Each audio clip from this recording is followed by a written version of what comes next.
Futebolaço, eu sou o Dieguinho. Bom, galera, tá entrando no ar a nossa primeira/segunda edição deste sabadão. Quem assistiu o vídeo anterior pegou a referência aí, como sempre, com muita informação para vocês. Antes, quebrar o protocolo, agradecer algumas mensagens já no vídeo anterior. Esse cara feio que vos fala aqui, ó, tá fazendo 32 aninhos. Com cara de 15, Mano, quando o Vasco ganha, te rejuvenesce aí 10 anos. Quando fica naquela bosta de merda lá, já fica... aquela cara de moribundo. Obrigado, galera. Tamo junto, ó. Prazerzão ser irmão de vocês de Cruz Malta. Muito obrigado a galera que acompanha meu trabalho. Sempre tira uma mensagem aí, um tempinho, pra poder desejar felicitações. Saudações vascaíno. Tomara que o Vascão me dê um presente de aniversário amanhã. Mas vamos agora às informações. Dito isso, temos atualização sobre o zagueiro que o Vasco está tentando contratar, o colombiano Cuesta. E o GE teve acesso, ou melhor, buscou informação junto a alguns jornalistas colombianos para ter um pouquinho mais de informação sobre o Carlos Cuesta. Tá? A gente vai pegar aqui para vocês quatro comentários de jornalistas, 3 colombianos e um belga, a respeito das características e o que esperar do jogador. Primeiro, a Sara Castro, da ESPN da Colômbia, disse o seguinte: é um zagueiro técnico, tem rendido bem na defesa, na Bélgica atingiu um alto nível, bom jogo aéreo, embora não seja tão alto. Perdeu a confiança na Turquia, em parte porque tentaram colocá-lo como lateral.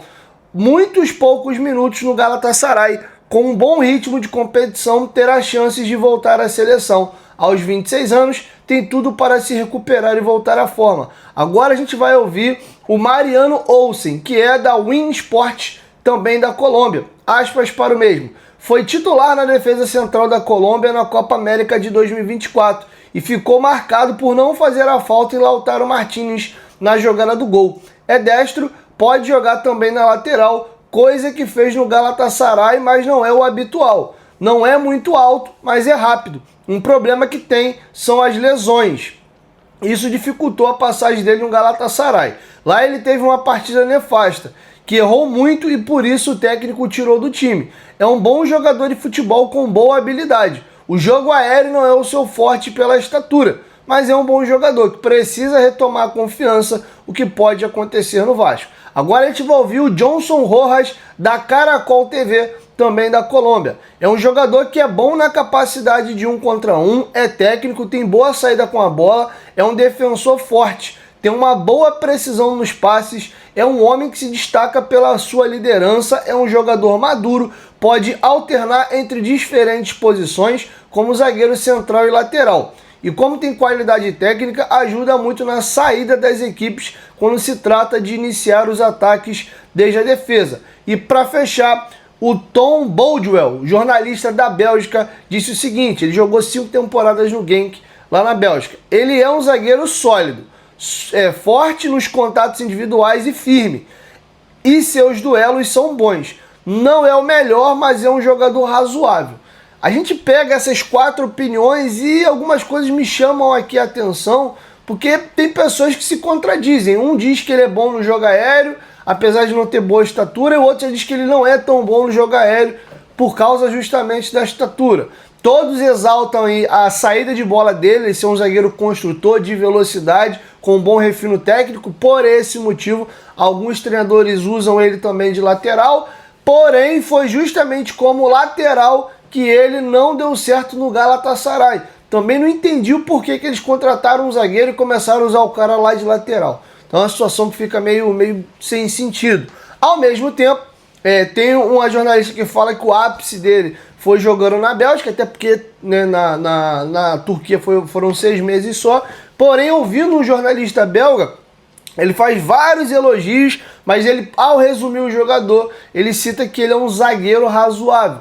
Vamos lembrar que a Colômbia foi vice-campeã da Copa América, perdendo a final para a Argentina no ano passado, e ele era o titular. Ficou marcado, teve um lance ali que os colombianos queriam que ele desse uma marretada ali e fizesse a falta no Lautaro Martínez e não fez, e a jogada acabou culminando no gol. Ele já tinha amarelo, ficou com receio ali da expulsão. Então é um jogador que teve um bom tempo na seleção colombiana como titular, depois da ida dele para a Turquia perdeu um pouquinho de espaço. é um cara que tem uma carreira interessante, mas é um jogador que me preocupa um pouquinho no quesito jogo aéreo, já que o Vasco tem muito problema nesse aspecto específico, tá bom? Mas tá feito aí o registro para vocês, então tô trazendo para vocês algumas informações aqui sobre o jogador. E números dele, ele jogou 74 jogos com a camisa do Atlético Nacional, quando ele se profissionalizou, entre 2016 e 2019. Na Bélgica, de 2019 até 2025, foram 182 jogos, com 4 gols marcados e uma assistência. No Galatasaray, foram apenas 8 jogos. Já com a camisa da seleção colombiana, foram 23 partidas, ou seja, é jogo pra caramba. Tá bom? Pensando em seleção, 23 partidas é bastante coisa. Então tá feito aí o registro para vocês. Quero te ouvir. Deixe a sua opinião aqui embaixo nos comentários. Falando aí a respeito ainda de defensores, o Lucas Piton tá com uns dados bem interessantes. Ele foi muito mal, um dos grandes responsáveis da nossa eliminação na Sul-Americana, pelaquela eliminação contra o Del Valle na altitude com 10 minutos, mas o Piton vem se recuperando nos 2 últimos jogos do Vasco. Ele deu 2 assistências no jogo do CSA e no jogo do Mirassol, que foi a partida anterior, ele dá uma assistência pro gol do Puma e é ele que cruza a bola pro Puma escorar, pro Verratti fazer ali o segundo gol, que foi o gol de empate. Então ele voltou a aparecer. E um detalhe curioso, o Lucas Piton, somado às 20 principais ligas do mundo em 2025, nenhum lateral deu mais assistências que ele. Vamos a alguns números do Piton, são 38 jogos em 2025, com 8 assistências, com 8 grandes chances criadas, 62 passes decisivos, 85% de aproveitamento em passe, 33% de acerto no cruzamento, que isso é muito bom. 1 a cada 3 cruzamentos aí o jogador consegue cabecear. Lembrando que fazer o cruzamento daquela distância nem sempre é fácil e ainda assim tem que acertar a bola para o jogador e o jogador tem que vencer o duelo também do defensor. Então é uma estatística que para cruzamento é boa. Tá? Ele tem 171 ações defensivas e a nota dele no SofaScore é 6.92. E outro detalhe que também chama a atenção, desde 2023, quando o Lucas Piton foi contratado pelo Vasco, ele é disparado o jogador do Vasco que mais deu assistências. O Piton, com esse passe agora do jogo do CSA, chegou à sua assistência de número 23. O segundo colocado, e você tem que somar as 3 passagens dele no Vasco, de 2008 a 2009, início de 2010, mais o retorno em 22 e a volta agora em 2024, o Alex Teixeira, somado todas essas passagens, tem 22 assistências. Se considerar só o retorno do Alex Teixeira em 2022, ele deu 7 passes para gol. De 2023 em diante, o ranking fica assim: 23 passes do Piton para gol, 13 passes para gol do Payet, e agora eu duvido que tu vai acertar o terceiro colocado. Pausa o vídeo, chuta aí um nome e aí escuta eu falar para você ver se você acertou. Eu duvido que alguém vai acertar. O Puma Rodrigues tem 8 assistências para gol desde 2023. O Puma foi nosso titular quase a temporada inteira de 23, na reta final ali ele perdeu a titularidade pro Paulo Henrique, de 24 em diante ele virou realmente banco. É muita assistência, cara. Esse rapaz é pouco aproveitado no Vasco. O Alex Teixeira tem 7 assistências e o Hugo Moura, que é volante, tem aí 7 assistências, tá? Então números bem interessantes do nosso lateral Lucas Piton. Agora, o dado mais alarmante que chama muito a minha atenção, que não faz nenhum sentido com esses números, o Vasco ser o primeiro time dentro da zona de rebaixamento. Antes de eu revelar esse dado para vocês, se liga!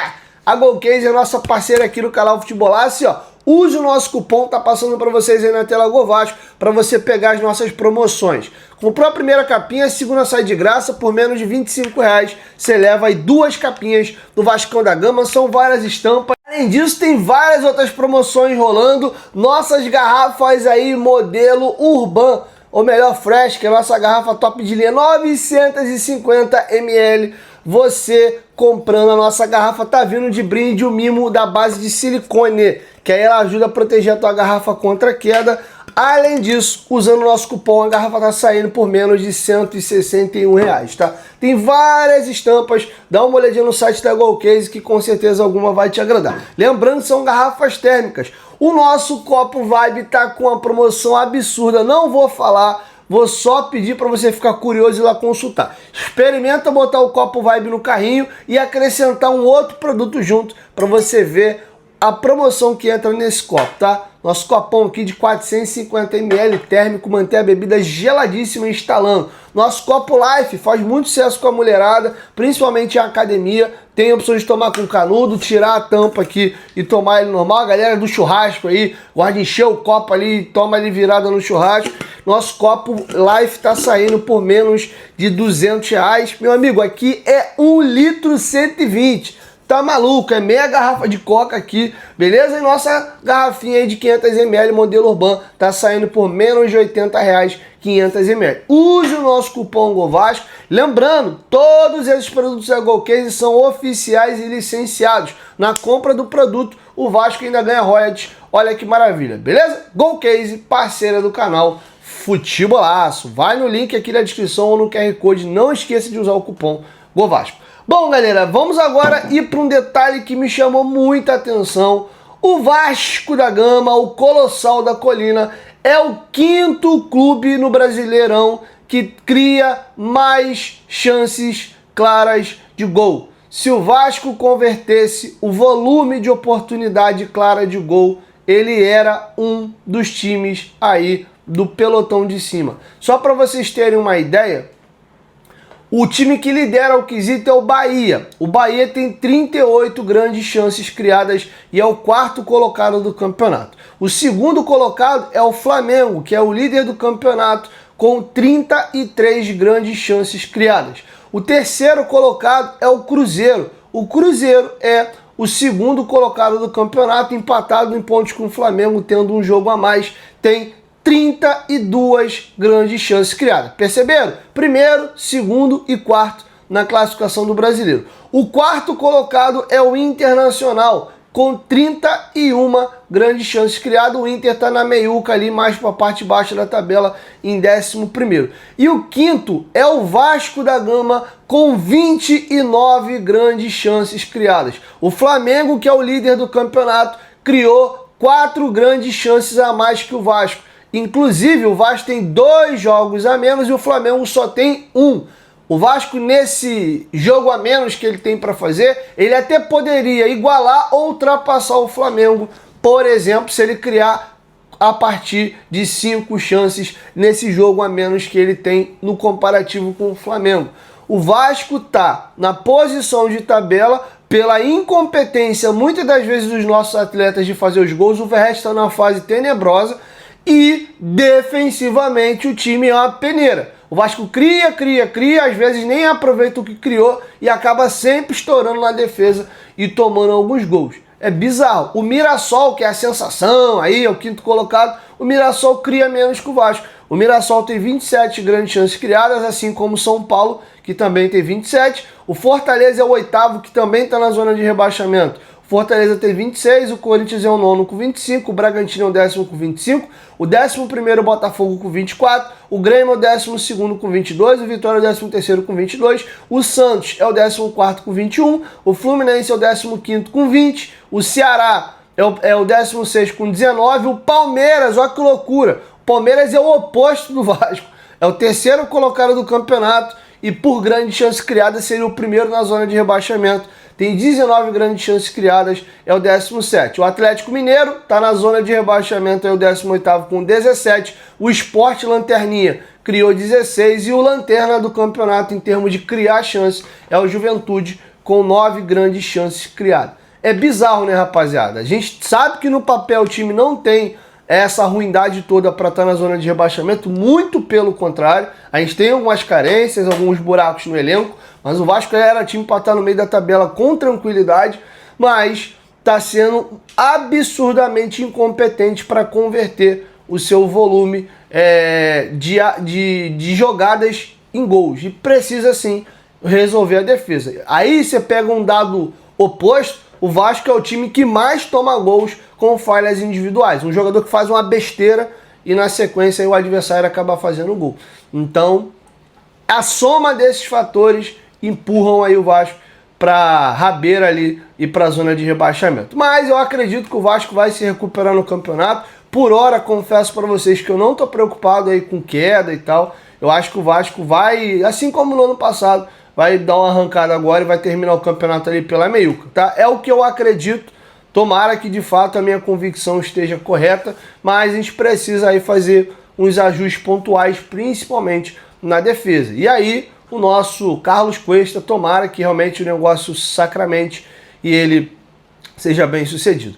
Detalhe, tá? Falando de novo sobre o zagueiro Carlos Cuesta, o Vasco tem aí concorrência do Spartak Moscou da Rússia, o Feyenoord da Holanda e o Anderlecht, tá? Se eu não me engano é da Bélgica. São os clubes aí que também demonstraram interesse lá no Carlos Cuesta. Inclusive quem trouxe a informação é o Ekren Konu, que é referência aí em notícia esportiva lá na Turquia. Inclusive, vira e mexe, eu acabo trazendo notícia dele para vocês aqui no canal, porque o Vasco andou fazendo alguns negócios aí com clubes turcos. Beleza? Então tá feito aí o registro para vocês. Então é isso, minha galera linda, minha galera boa. Eu vou fechando com vocês a nossa primeira ou segunda edição do dia. Dependendo do andar da carruagem, eu consigo voltar ou não com mais um vídeo, né? Vou na rua, vou fazer algumas coisas, comemorar meu aniversário.